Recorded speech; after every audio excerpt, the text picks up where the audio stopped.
Good morning, good afternoon, good evening. And I always open my shows like that because I think it is so cool. And I will say this over and over. I think it's so cool that we can all come together at one place or in one place at one time, regardless of where we are in the world or what time zone we're in. So I want to welcome everyone to the Sellovatorz show for August the 20th. Can you believe we're already halfway through the month?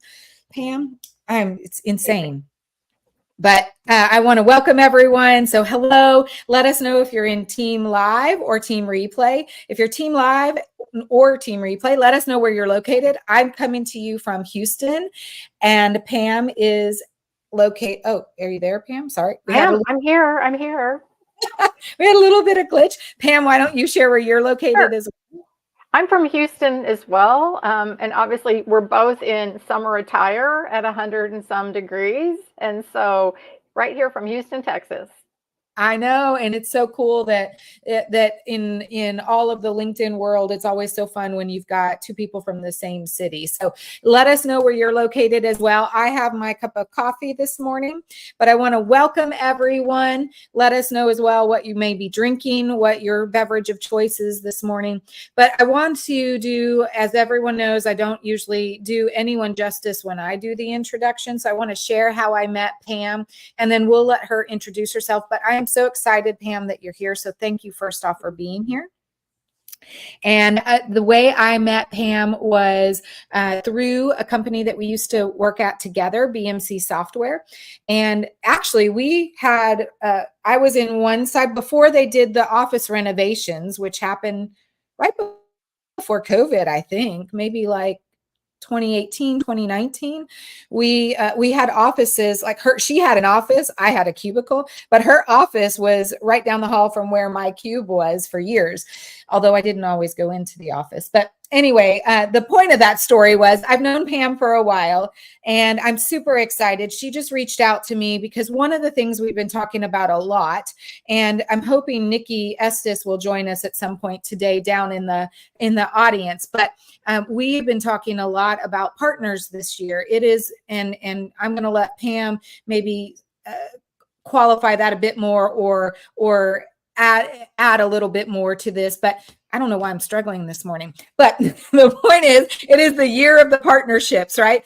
But I love Pam, so I'm super excited. She has spent a long time, almost 20 years in building out the ecosystems at various different roles.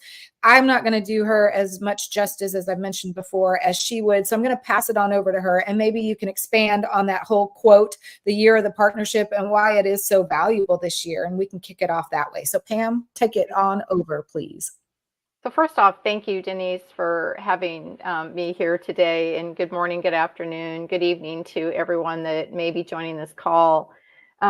One of the things, just from my background a bit, obviously, Denise, thank you for all your really kind words and everything, is that, I have had the opportunity and very grateful to have been able to play many different roles as it relates to the ecosystem. And as I kind of step back and I look at, my tenure, as well as all the activities that I had the opportunity to do, was participating with value-added resellers, global outsourcer system integrators, technology types of partners like independent software vendors, to Market Zone, which actually was a way to have third-party products brought into the organization to be sold by our sales organization. And most recently had an amazing opportunity to participate with our hyperscalers, building out the marketplace, upon which gives the great opportunity for customers to buy their software on an environment, which is certainly where I believe that customers are going. Because the really cool thing about marketplaces is that customers actually, may it be AWS, may it be Google, may it be Microsoft, actually get the opportunity to have spend, which allows them to be able to acquire software in a way upon which can be very easy. And so the really cool thing is that I've had many years of experiences of being able to work with third parties that bring incredible value to companies. And so I'm really excited to be here today because channel is one of my passions. Can't hear you, Denise. Sorry, thank you. Thank you for sharing more about yourself. Look, I don't know why I'm struggling. I'm already on my second cup of coffee. It is a Tuesday morning. I have no idea why I can't get my act together, but I want to thank you for sharing a bit more about yourself. But what I find super interesting is that, or one of the things that I talk about a lot is the fact that if we are not building partnerships, if we're not collaborating with others, we are not going to be successful. When I think, who did you say? Jay McBain made the statement. Mm-hmm. Yeah, that this year is the year of the partnership. I think it's so very true. The organizations, the solo and entrepreneurs, the large corporations, those organizations that are leveraging their partners, collaborating or co-creating, those are the ones that are going to be successful, and the others are going to be left behind in the dust. That's my personal opinion. So I love that you're focused on this, because I don't think that people really truly understand the value of it. They talk a big game, but then they don't actually ever execute effectively. So talk about how you have really helped organizations really execute on an effective partner program, because I think that's the hardest part. So first off, great question. The one thing that's really important, and I'm going to talk about a partner program for, again, whatever partner type it is that you really have to first off understand what the corporation wants. Honestly, if the corporation is saying, as they would tell their sales organization, we need to focus on this, we need to focus on this, we need to focus on this. Honestly, a partner program is really, from a channel perspective, could be their compensation plan. Again, if you're saying, I want you to sell SaaS, I want you to do all these different types of activities, I want you to be trained in this specific area.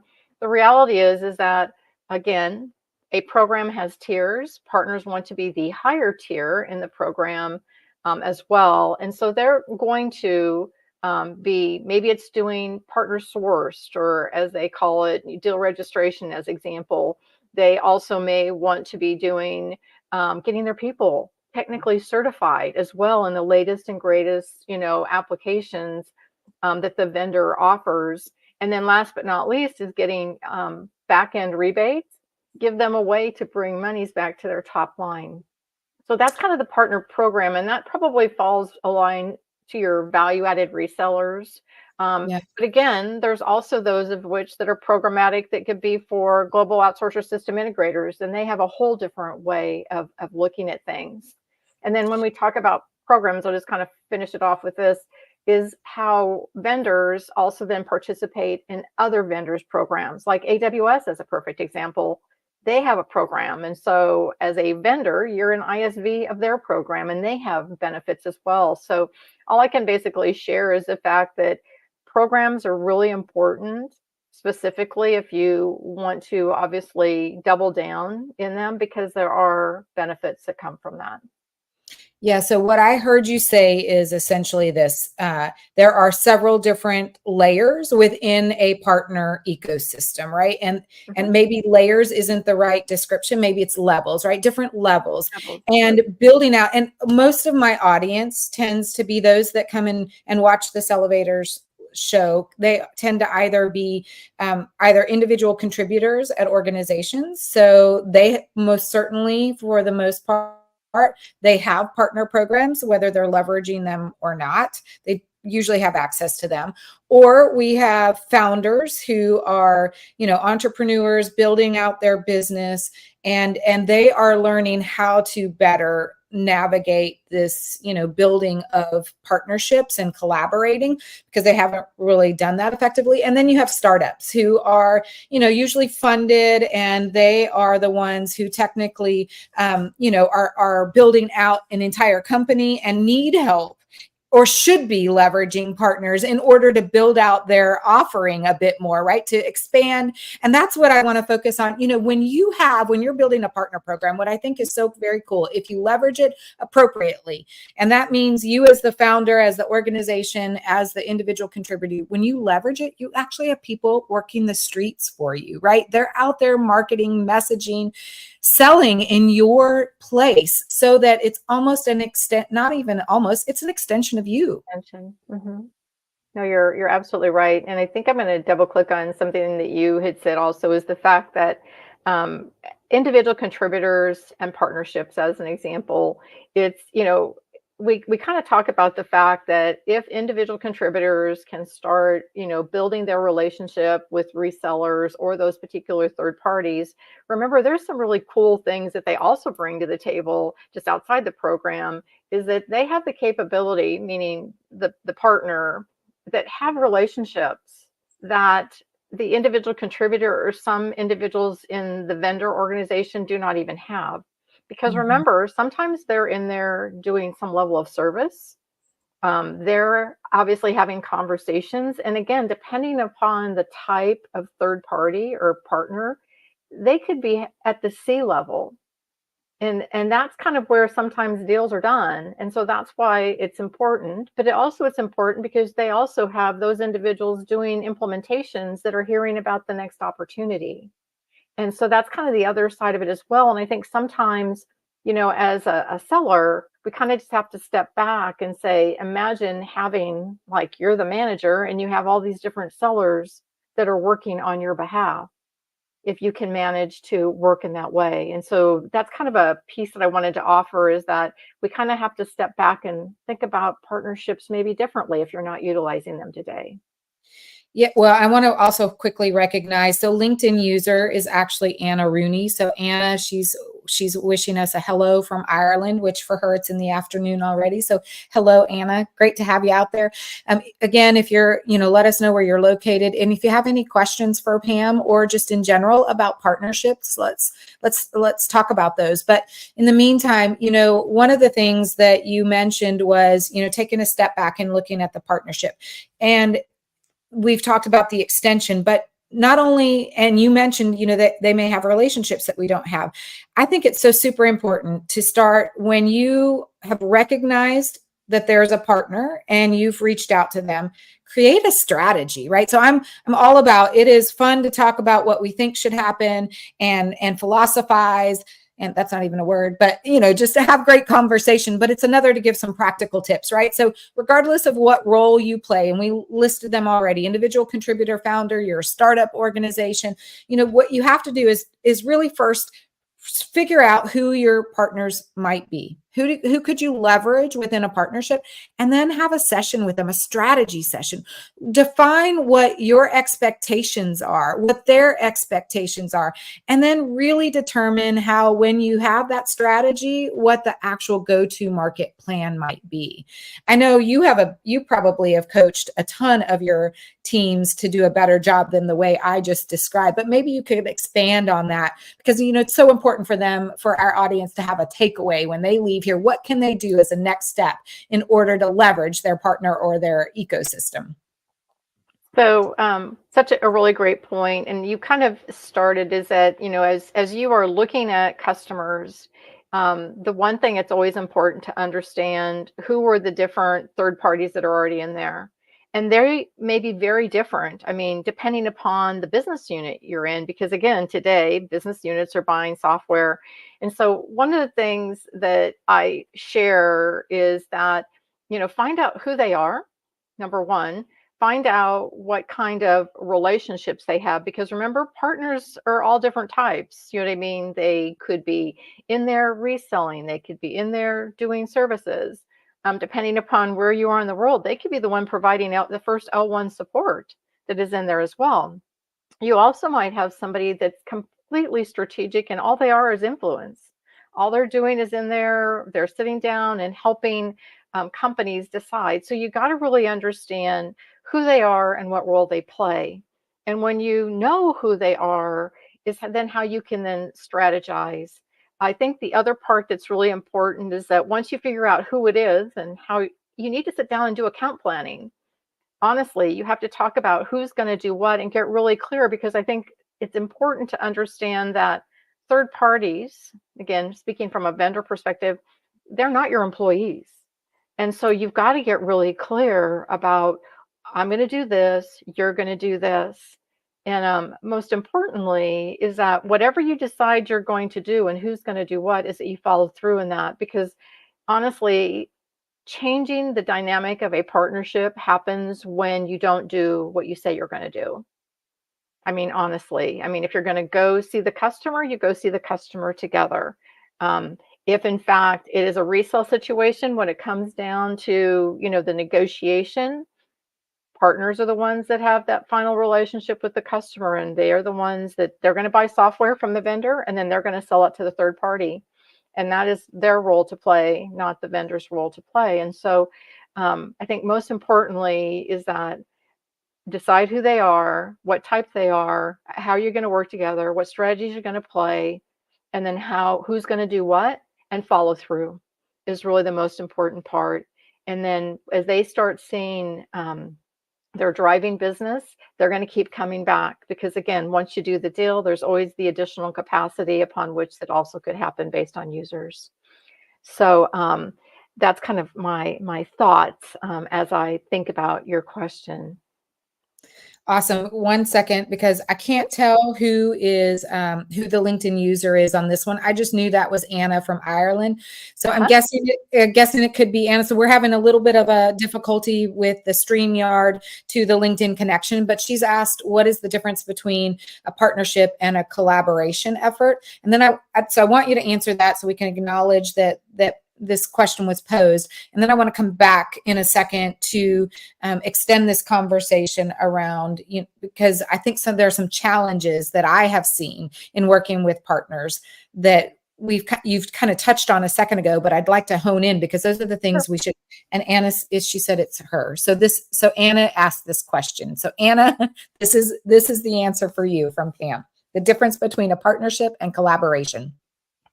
So that's kind of, it's an interesting, question, partnership versus collaboration. Sometimes they could be one and the same, honestly, because depending upon the type of partner, because I think in all cases, there's some level of collaboration you're going to have with the partner in this particular situation.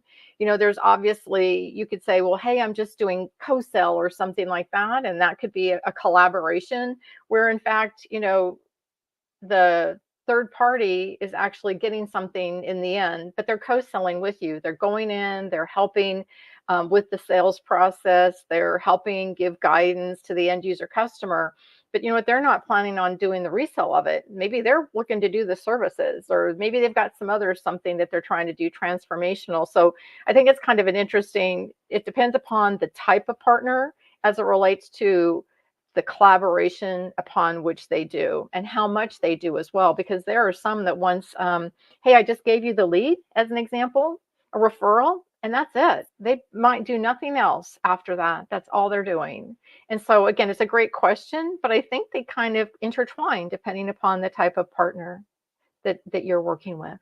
Well, and I've kind of created my own as an entrepreneur, right? I've created what I define as my individual partner programs. And so I have, to me, a partnership is the overarching, like the umbrella, right? Mm-hmm. And then under there, I have co-creation partners, I have collaboration partners, mm-hmm. I have referral partners, and I even have affiliate partners, right?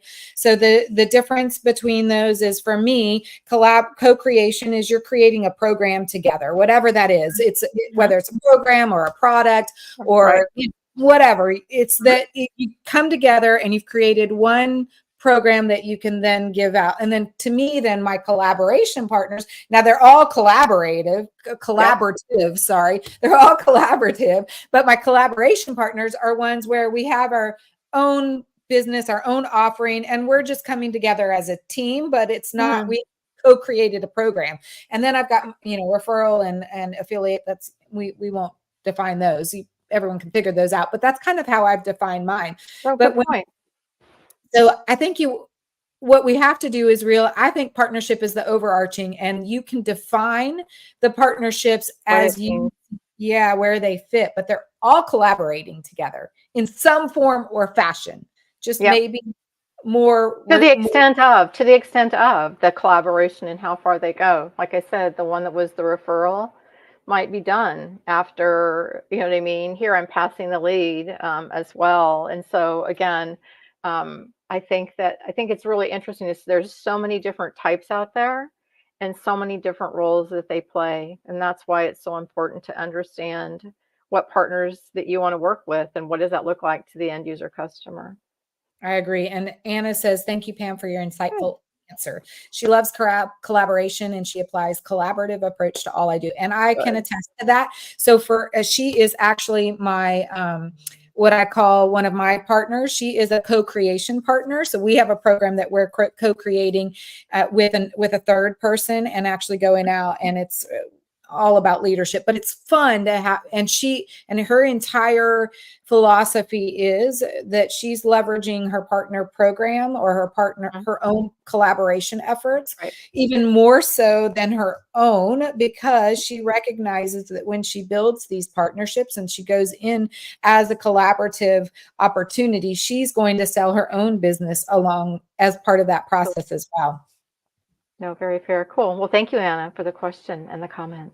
She said, Denise, your structure resonates 100%. Thanks, Anna. I want to go back though, because, when we talk about, you said, okay, when we are building out our partnerships, right? It's who are they? What are they going to do? Or how are they going to, what is that partnership going to look like? How are you going to effectively navigate that, creating a strategy and then executing on a plan, right? But what happens? What do you see as some of the biggest challenges, right? Because there are going to be challenges always, right? And because I can tell you what mine was, Pam, in all honesty, because you and I worked at the same company. And while it was an amazing partner program with different levels, what I would tend to do, and I leveraged my partners, especially in the ones, like I had one near my house where they did all the managed services for them. So for me, it was super important to build a relationship with them because they had all the relationships to the decision makers. So in order for me to navigate a sales process at all with the appropriate stakeholders, I had to get them on board and leverage their partnership. But what I have found in all of them, even as an entrepreneur, but primarily in the corporate world, you would engage with these partners and I would have these expectations of them and they would never follow through, right? And I think what I learned from that, what I think is one of the biggest challenges, and you tell me because you've really managed the partner ecosystem more so than I have, right? I haven't. I just manage my own little ecosystem. Right. What I found a challenge was that not everyone, when you created a strategy and a plan to execute on, not everyone did a really good job of holding their own. So executing, because one would have expectations and the other wouldn't execute on those expectations. And so you had maybe sometimes, very much like a relationship, one person doing more than the other person. No, so first off, partnership channel, there's always conflict. I'm sorry, but there's always channel conflict. That's always the big conversation. And it comes down to managing expectations, your expectations versus the channel partner's expectations. And the one thing that, companies do to kind of help start off to minimize that is rules of engagement. Getting really clear on documented rules of engagement, number one. And that's kind of at the highest level, it kind of talks about, just kind of like the umbrella. So we talked about partnership a minute ago. It's the umbrella of, how you should be working together. I think the second part of it is that when you're truly down to the, transactional level and you're going to be working together, is that you get specifically at the very first time you're working with this partner to begin with, you have to almost go down and do like steps down into, if I'm going to do this, these are the 3 things I'm going to do, and get it really clear and get it in writing. Because that's the other part too, is that perception is reality. And sometimes we perceive something to happen that's our reality, but it's not their reality. Maybe it's on how they're going to do an implementation. Maybe it's how they're going to work with the customer. And on top of it, even to the expectation of when do I want this deal to close? Because sometimes, vendors are very specific on, we need it this quarter. But a partner may not need it this quarter because they see how they might want to continue selling and get a bigger deal if they go beyond a quarter. And so that's where you're going to have to really write it down and kind of keep, I know this is hard. Details is really the piece of this. It's hard, but document it to make sure that everybody understands who's going to do what. I'm going to do this call. I'm going to call the customer on this day. We're going to go in and do this. We're going to do a briefing on this day. These are the things that are going to happen next. After I think you do that a couple times with that partner that you really like, you get into a groove as to who's going to do what. It's almost like employees in your own company who you worked with on your sales team. What was your pre-sales person going to do? What was your, customer success person going to do? Once you kind of did that a couple times, you get kind of, comfortable and you know what they're going to do. But to begin with, if you don't do it, it's almost like a process check. You got to do your process check before you go out and start working with a customer to understand who's going to do what and when. Yeah. And I think too, all good points, Pam. And I think that even if you have the best laid out plan, as you said, inherently, there are always going to be challenges. And sometimes you just have to work through those. Anna asked how to overcome accountability challenges and partnerships. I think what I saw often with my peers that maybe didn't have great partner relationships, whether that was their fault or the partner's fault, I have no idea. Not to lay blame, but it was that there was a lack of communication, regular communication, like on the calendar communication. I think that is one of the only ways that you're going to overcome any accountability challenges is by making sure that and it doesn't even have to be a meeting that you execute on every single week, but you figure out whatever what's the word I'm looking for? Whatever that cadence of calls that you're going to have. The cadence, and make sure you put it on the calendar. And if you can't make it at that time, reschedule, or maybe there's nothing you need to converse about in that. So you don't want to have a meeting just to have a meeting, but you most certainly want to establish what a cadence might be, get it on the calendar, and then make sure that if you're not showing up to those meetings because that there are specific reasons why, otherwise you're executing on those meetings. That's how you overcome those accountability challenges. And I think too, you tell me if I'm wrong, Pam, but if even after that, if you've done everything as well as you can to execute, you've got the strategy, you've got a plan, you've got the rules of engagement that they are aware of, you're aware of, you have set up a cadence, you've gone to the meetings, and you still have accountability challenges, then you might have to determine whether or not they're even really a good partner at that point. Right. No, you bring up so many fair points. Communicate and communicate often, as you said, the cadence meeting that you need to be having. The other thing that's really insightful to me from an escalation perspective is that if in fact, something is going down wrong, get on that phone right away. This isn't email conversation. This is getting on the phone right away and having fair feedback is what I call it. If this isn't working, you got to tell them why it's not working.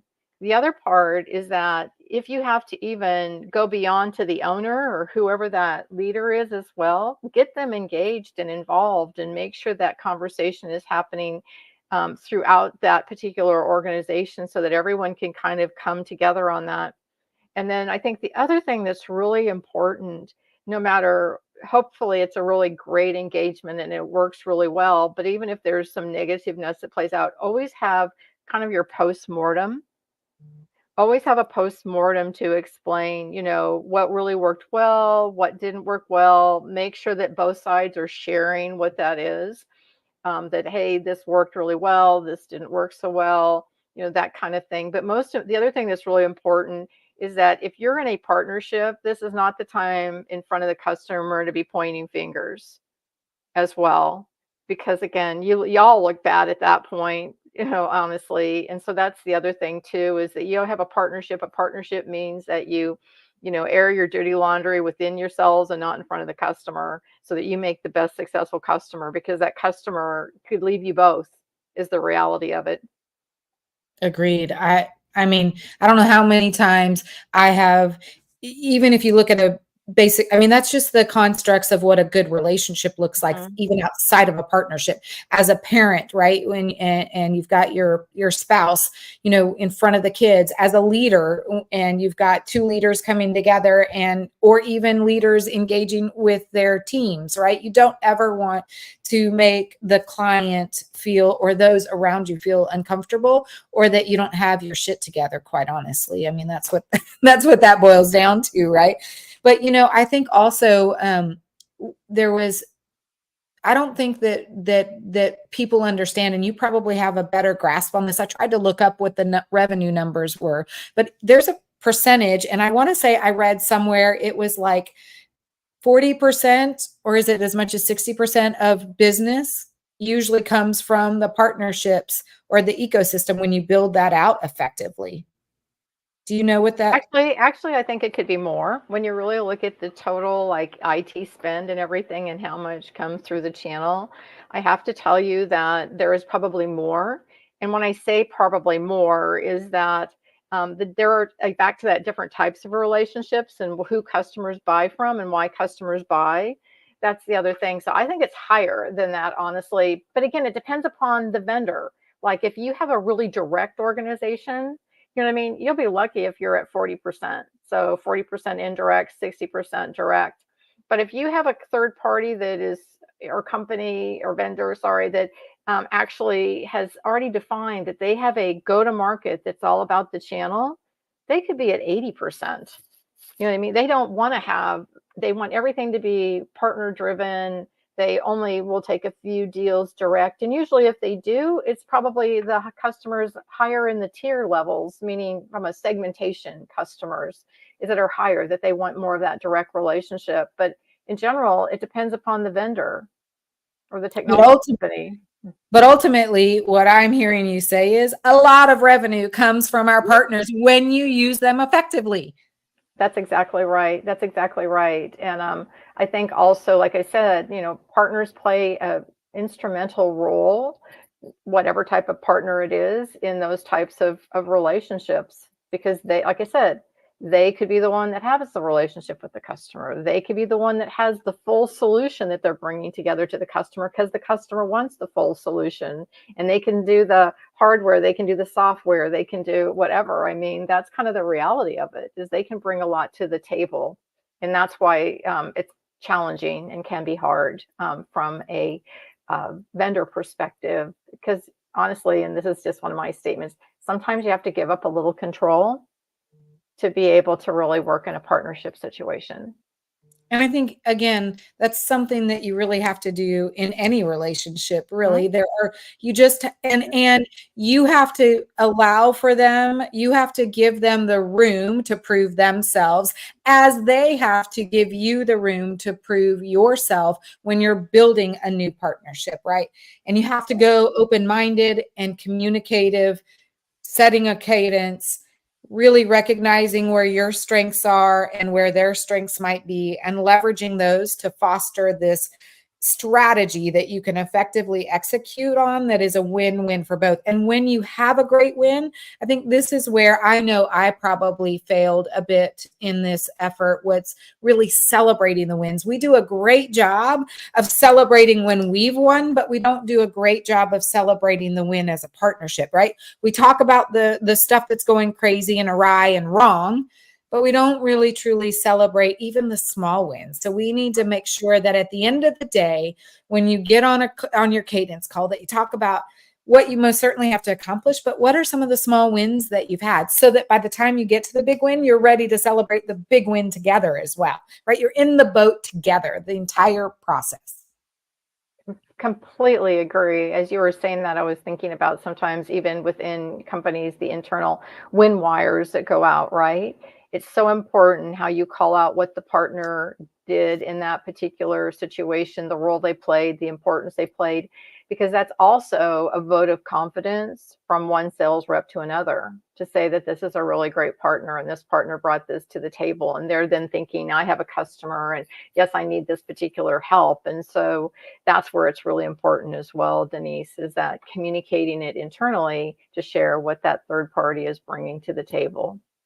I love that. I mean, that's one thing that most of you know, I've kind of evolved a lot in my journey of healing. And one of the things that I used to do a very poor job on was not just acknowledging the small wins with partnerships, but even acknowledging my own small wins. The more we can do that, the more momentum we foster, the more positivity we foster, and just the better relationship that we have going forward. So I love that. Okay, so we've talked about a lot. I think partnerships are amazing. We'll come back and do a summary here in a second. But I also want to share, because we're two women, and I still think that, Sellovatorz is all about sales. I still think that women are a minority, especially in tech sales. I think that I've seen, when I started in tech sales, I was one of maybe 50 women. And now, when I left tech sales, I was maybe one of every 20 men, right? So there was a closing gap, but we're still, the minority. You do a lot with women as well, right? You're centered around partnerships and really building women in all that they do. So maybe share a little bit about that as well, because I love this topic. Okay. Well, thank you for asking and bringing up my second passion. So one of the things, again, and some of you may or may not know this, but there is a Women of the Channel organization and events that are out there that bring women that do just these different channel roles, from sales and marketing and whatever. And I'm a very large advocate of that. As it relates to participation, as well as bringing others into the fold to also participate in their events, of which they have two. It's basically the channel company is what does that. But one of the things I do in that group is I spend a lot of time working with women through presenting blogs and everything. So that's kind of one thing I do. As well as I spend a lot of time working with other groups on just basically how women should support other women, no matter what industry they're in, and how we need to take everybody along for the ride on that one. Because it's so important, even within the sales organization or channel organization, is to bring everyone together and how you can share and do things.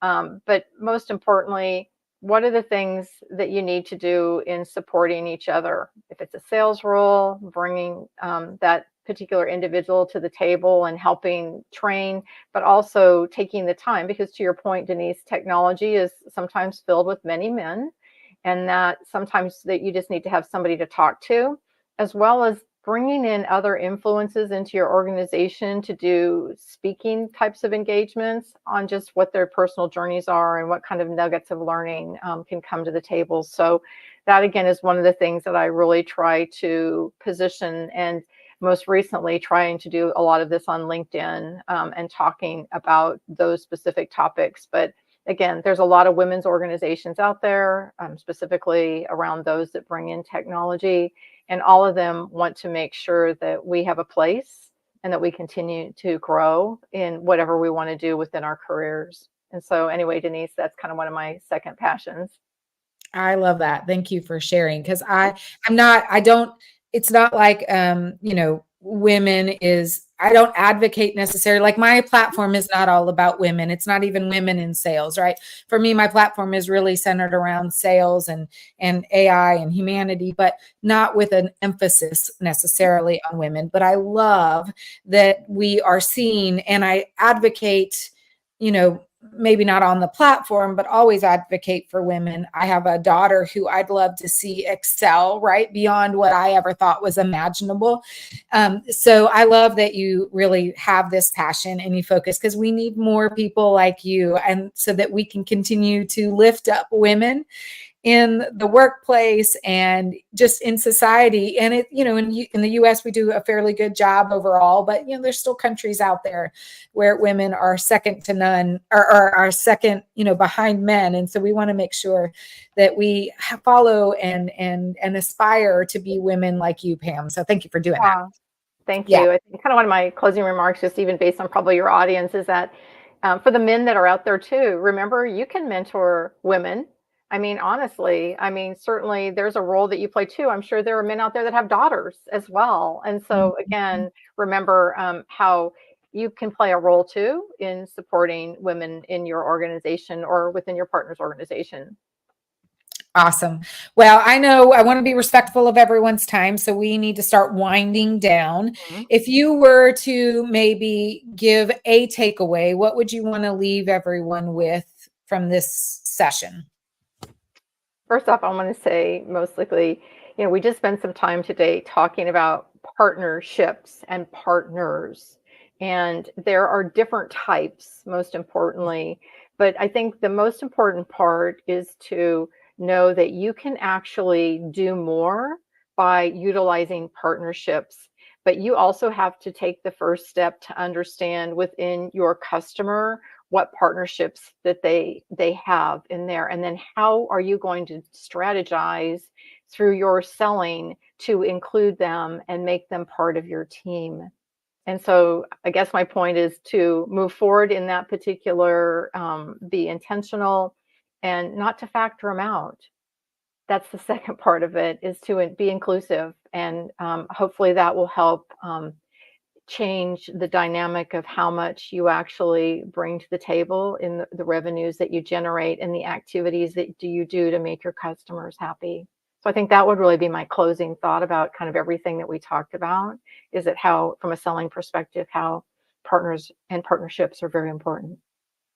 I think, in fact, my parting thought is really this. I don't think that we will survive if we're not leveraging partners. If we look at sales in general, most people in 2023, most organizations, I think only 28% of salespeople actually hit their quotas. And if we look at the beginning, probably about March, April, May timeframe, we were only on target to hit 28% of our quota. Those were stats from, I think, Salesforce.com. But nonetheless, there's stats that are out there that support the fact that if we're not leveraging partners, we're still going to struggle to rise above that 28, that 30%, hit that 30% or more market. Our goal should be to, kill our sales. And if we're going to do that, we've got to do a better job of leveraging our partners. So I want to thank you, Pam, for having been here on the show. Let everyone know how best to contact you. If you don't mind, that would be helpful. Sure. So first off, Denise, thank you for allowing me this opportunity to talk about my passion of partnerships. To contact me, Pam_Johansen at LinkedIn, or Pam_Johansen at Comcast.net. Certainly reach out to me. Would love to hear from you if you have any questions as well. But I know that there's a lot of great things going on. So certainly reach out, and I'm more than glad to help. And I think you should figure out a way to bring Pam on board as a consultant to help you build out your partner program. That's my little plug. So I want to thank everyone who is out there. For those of you that are out there regularly, we do the Sellovatorz live most Tuesdays. I did take July off. I have not been super consistent in August, but we will be full force again in September. But know that we're here every Tuesday morning, 9 a.m. Central Time, which is Houston, Texas. I also, because I talk sales, AI, and humanity, my AI show is on Wednesdays at 9 a.m., although there'll be a special time tomorrow, so stay tuned for that. And then on Fridays, to serve the humanity platform, I have Coffee with Denise at 10 a.m. on Fridays. So you can catch me anywhere. You can catch Pam here on LinkedIn as well.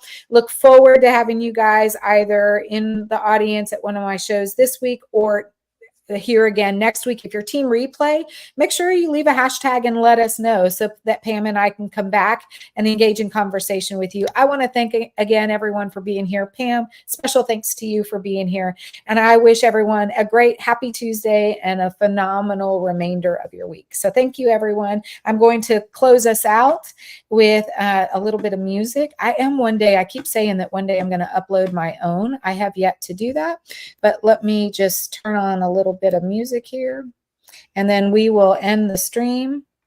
And if you wouldn't mind staying on, Pam, for a second. How come it's not playing? Can you hear it? I hear it.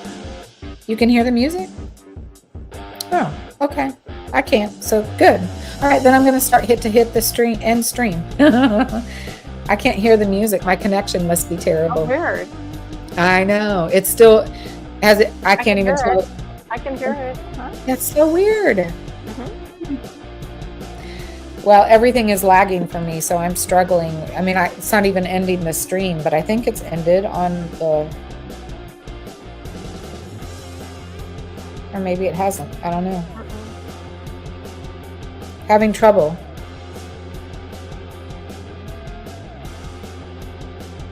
So it may actually not end for us. So we may have to just click out here in a minute, but I want to thank you for being on here. Thank you so much. I so appreciate it. And I'll send you, in case everyone is still, it still looks like it's live and I can't end it, so I may just have to click out, but I'll send you the video as soon as I can. Perfect. Sounds great. All right, Awesome. listen, thank you. Have a great rest of your day. Bye for now. Bye. Thanks. Bye.